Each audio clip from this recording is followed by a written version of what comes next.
Good morning dear student, एक बार फिर से आप सभी का इतिहास की कक्षा में स्वागत है। हम क्लास 10 प्लस 2 का सेकंड चैप्टर का रिवीजन कर रहे हैं। ये chapter examination point of view से बहुत ही ज़रूरी है क्योंकि बहुत सारे प्रश्न इस चैप्टर से एग्ज़ाम में आते हैं। अगर हम 5 नंबर के प्रश्नों की बात करें या 4 नंबर के प्रश्नों की बात करें, जिसे हम जो लॉन्ग आंसर टाइप क्वेश्चंस कहते हैं, जो 4 या 5 नंबर में आते हैं, तो उसमें अभी तक हमने जो प्रश्न किए हैं, जिसमें से आप लोगों को 4 या 5 नंबर के प्रश्न एग्जाम में आएंगे, उसमें सबसे पहला था मौर्य साम्राज्य का प्रशासनिक प्रबंध, जिसमें हमने मौर्य साम्राज्य का केंद्रीय प्रबंध, उसके बाद प्रांतीय प्रबंध और स्थानीय प्रबंध के बारे में पढ़ा। साथ में ही कलिंग युद्ध और अशोक के जीवन पर कलिंग युद्ध का क्या प्रभाव पड़ा, ये प्रश्न भी एग्जाम में आता 5 नंबर में।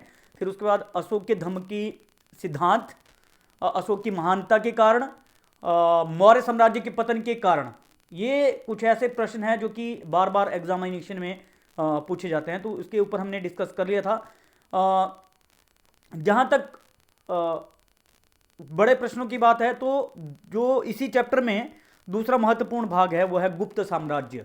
यहाँ से भी long answer type questions examination में पूछे जाते हैं, जिसमें सबसे पहले हम बात करेंगे समुद्रगुप्त की विजयों का वर्णन, साथ में ही चंद्रगुप्त विक्रमादित्य की विजय, और गुप्त साम्राज्य को भारत का स्वर्ण युग क्यों कहा जाता है। बहुत ही ज़रूरी, बहुत ही महत्वपूर्ण प्रश्न, सेकंड टर्मिनल एग्जामिनेशन में भी आपको पूछा गया था, ये आपको एग्जाम में आएगा। इसके अलावा गुप्त साम्राज्य का प्रशासनिक प्रबंध और गुप्त साम्राज्य के पतन के कारण, तो ये हम अभी करने जा रहे हैं रिवीजन में। तो आज के जो टॉपिक्स रहेंगे हमारे इसमें आप लोगों के लिए, वो उसमें सबसे पहला है कुषाण कला और साहित्य। यहाँ से भी 3-3 नंबर के प्रश्न आते हैं। गुप्तकालीन स्रोत थोड़ा सा हम पढ़ लेंगे इसको, गुप्त साम्राज्य का उत्थान, समुद्रगुप्त की विजयों के बारे में, और उसे भारत का नेपोलियन क्यों कहा जाता है, ये प्रश्न बहुत ही ज़रूरी है, एग्जामिनेशन में आता है। चंद्रगुप्त विक्रमादित्य के बारे में हम पढ़ेंगे, ठीक है। सबसे पहले हम बात करते हैं कुषाण कला की। एग्जामिनेशन में जो प्रश्न आता है कि कुषाण कला की मुख्य विशेषताओं का वर्णन करो, 3 नंबर में ये प्रश्न आमतौर पर पूछा जाता है ज़्यादा बार। कई बार जो है वो ये 5 नंबर में भी, 4 नंबर में भी पूछ लिया जाता है, तो कैसे भी ये हो, आप लोगों ने इसको करना है। सबसे पहले हम बात करते हैं गांधार कला शैली की।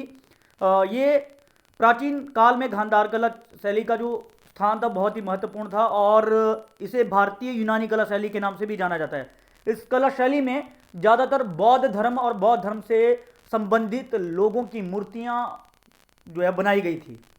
इस शैली की मुख्य विशेषताएं क्या थी, उसके बारे में हम बात करेंगे।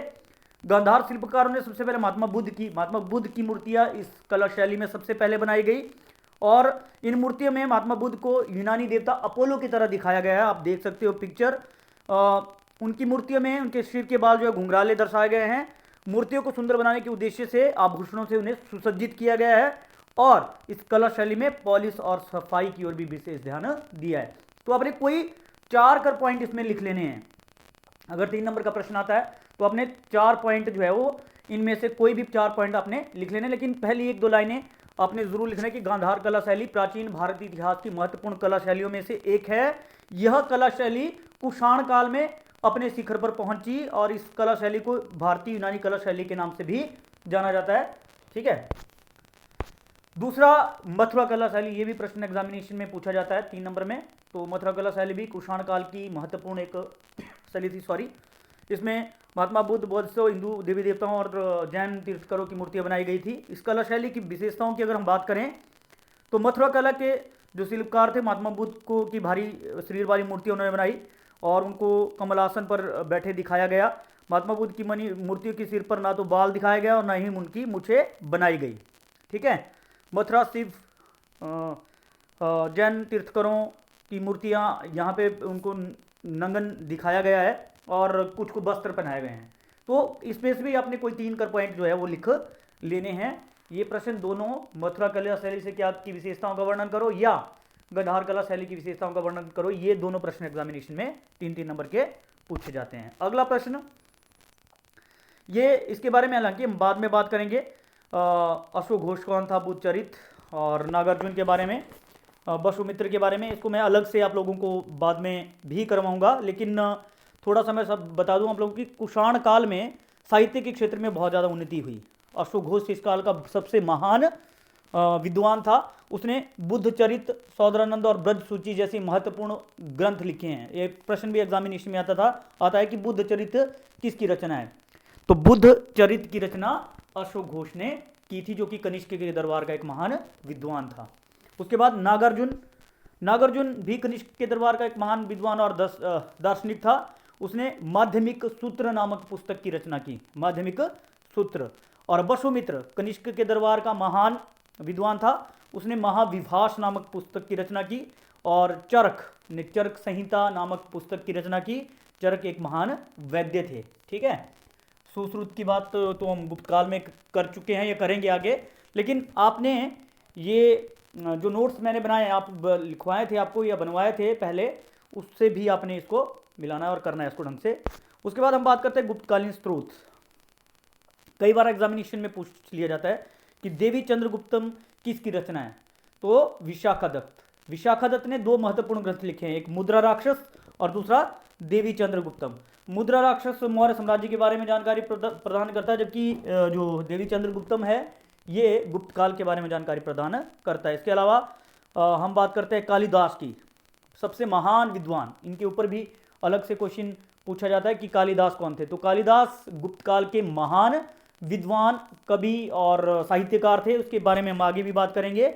इनके महत्वपूर्ण ग्रंथ अभिज्ञान शाकुंतलम, मालविकाग्निमित्रम, रघुवंशियों, विक्रमवंशीय, ठीक है, कामसूत्र जो है वो बादशाहन का लिखा गया महत्वपूर्ण ग्रंथ था। बाकी फाहियान जो कि एक चीनी यात्री था, इसके बारे में भी आगे पढ़ेंगे। पहले भी पढ़ा था लेकिन रिवीजन में इतना अगर हम करेंगे कि इसको 3-4 नंबर में जो प्रश्न आता है उसके ऊपर डिस्कशन करेंगे। तो सबसे पहले ये कालक्रम के बारे में हमने पढ़ लिया है, यहाँ पे ज़्यादा डिस्कस करने की ज़रूरत नहीं है इसको। नेक्स्ट जो हमारा है चंद्रगुप्त प्रथम, इसके ऊपर कई बार क्वेश्चन पूछ लिया जाता है कि गुप्त साम्राज्य के असली संस्थापक कौन थे। वैसे तो गुप्त साम्राज्य के संस्थापक श्रीगुप्त को माना जाता है, हमने बात की थी। उसके बाद घटोत्कच शासक बना। उसके बाद चंद्रगुप्त प्रथम, जिसे मौर्य साम्राज्य का पहला शक्तिशाली शासक माना जाता है, उन्होंने 275 ईस्वी पूर्व में श्रीगुप्त के बाद जो थे वो शासक बने। 320 ईस्वी पूर्व पर वो सिंहासन पे, ईस्वी नहीं पूर्व नहीं बल्कि 320 ईस्वी में वह सिंहासन पर बैठे थे। उन्होंने महाराजा रिद्धिराज जैसी जो उपाधि थी वो धारण की।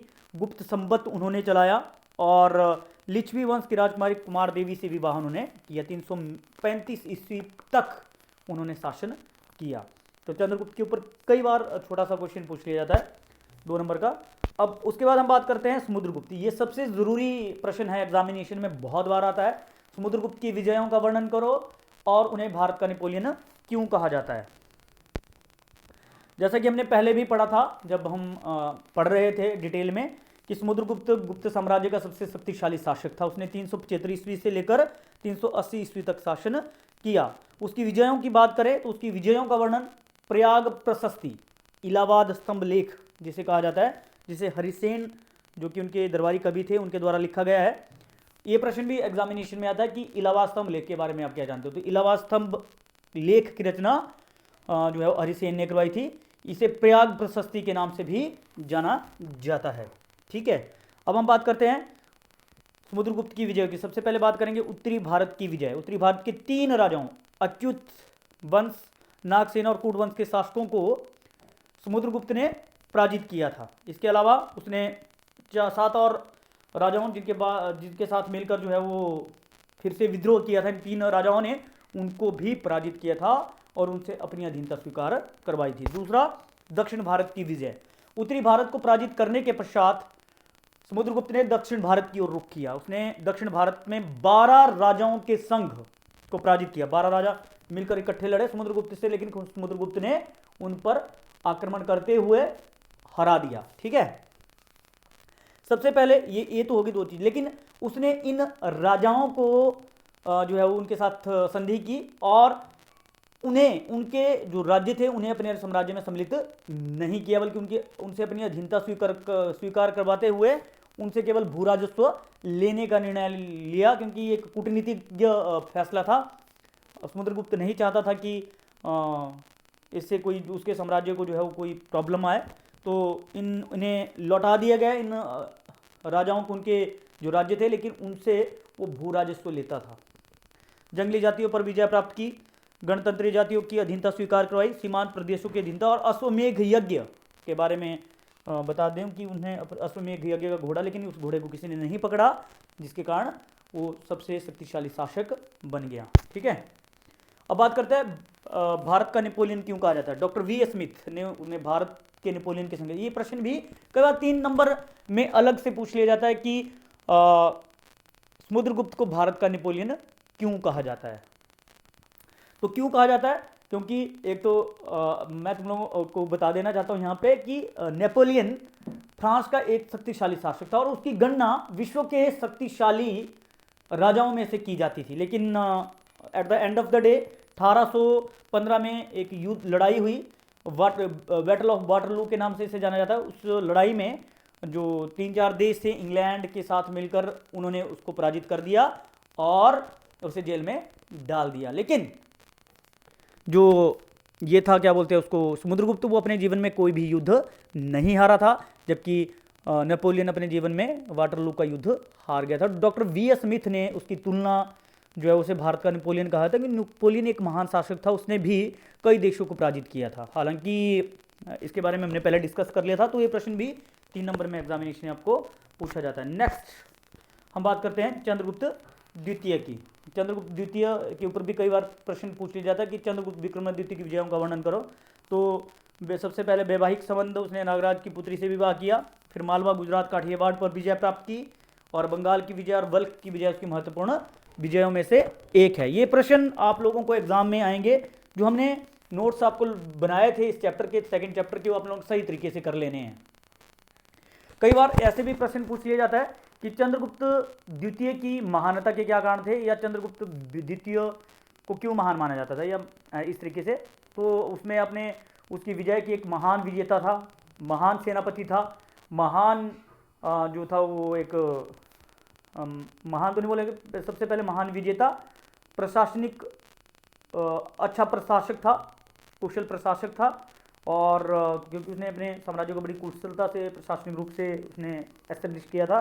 साथ में कला और साहित्य के क्षेत्र में उसके शासनकाल में विकास हुआ। उसने कई विद्वानों को संरक्षण प्रदान किया, व्यापार और अर्थव्यवस्था उसके काल में बहुत सुदृढ़ रही, जिसके कारण कि चंद्रगुप्त द्वितीय को महान माना जाता है। तो इस प्रकार से ये 2-3 प्रश्न जो एग्जामिनेशन में आते हैं बड़े, चंद्रगुप्त द्वितीय की विजय और समुद्रगुप्त की विजयों का वर्णन, और उसे भारत का नेपोलियन क्यों कहा जाता है। साथ में ही गांधार कला शैली और मथुरा कला शैली की विशेषताएं, ये आप लोगों ने आज कर लेने हैं। इसका रिवीजन सही तरीके से, कोई दिक्कत हो तो आप उसमें लिख सकते हैं, जो मैसेज बॉक्स होता है, कोई भी दिक्कत आपको हो किसी भी प्रकार की। तो गांधार कला शैली की विशेषताएं, ये 3 नंबर का प्रश्न आता है एग्जामिनेशन में, बहुत जरूरी प्रश्न है, बहुत बार एग्जाम में आता है। इसकी विशेषताएं 5 मैंने दी है, अगर 4 नंबर का आता है तो 5 लिखनी है, अगर 3 नंबर का आता है कोई भी 3 या 4 विशेषताएं आप लिख सकते हैं विद इंट्रोडक्शन। इंट्रोडक्शन में अपने 3-4 लाइनें लिख दी। भारतीय कला के इतिहास में गांधार कला को सर्वोच्च स्थान प्राप्त है। कुषाण काल में यह कला अपने उच्चतम शिखर पर थी।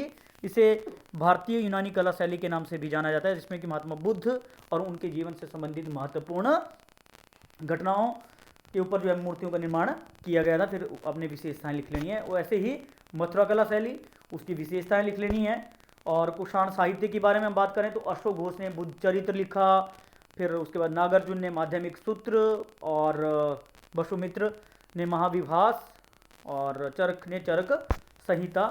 उसके बाद हम बात करते हैं गुप्त काल के स्रोत, तो मृच्छकटिकम लिखी गई शूद्रक के द्वारा, देवी चंद्रगुप्त। इसको हालांकि हम जब अगला कल जब मैं आप लोगों को गुप्त काल को भारत का स्वर्णिम क्यों कहा जाता है इस प्रश्न को करवाऊंगा, तो इसमें भी हम करेंगे इसको डिस्कस, इसलिए ज़्यादा डिस्कशन मैं यहाँ पे नहीं करना चाहता हूँ। उसके बाद चंद्रगुप्त प्रथम के ऊपर क्वेश्चन छोटा सा पूछ लिया जाता है, जिसके बारे में हमने डिस्कस कर ली। और फिर समुद्रगुप्त की विजयों का वर्णन, उसे भारत का नेपोलियन क्यों कहा जाता है। साथ में ही चंद्रगुप्त द्वितीय, ठीक है, जिसने शकों को पराजित किया था, उसके बाद उसने महाराजा धीराज की और विक्रमादित्य की उपाधि जो थी वो धारण की थी। तो अगर कोई दिक्कत हो आपको तो आप मैसेज बॉक्स में कर लेंगे। बाकी ये सारे जितने भी 3-4 प्रश्न है, कुषाण कला शैली, मथुरा कला शैली, चंद्रगुप्त प्रथम, कुषाण साहित्य से अश्वघोष, वसुमित्र, नागार्जुन और चरक, उसके बाद चंद्रगुप्त प्रथम, समुद्रगुप्त की विजय और उसे भारत का नेपोलियन क्यों कहा जाता है, और चंद्रगुप्त विक्रमादित्य की विजयों का वर्णन, ये प्रश्न याद करने हैं। ये आपको होमवर्क भी रहेगा। Thank you and have a nice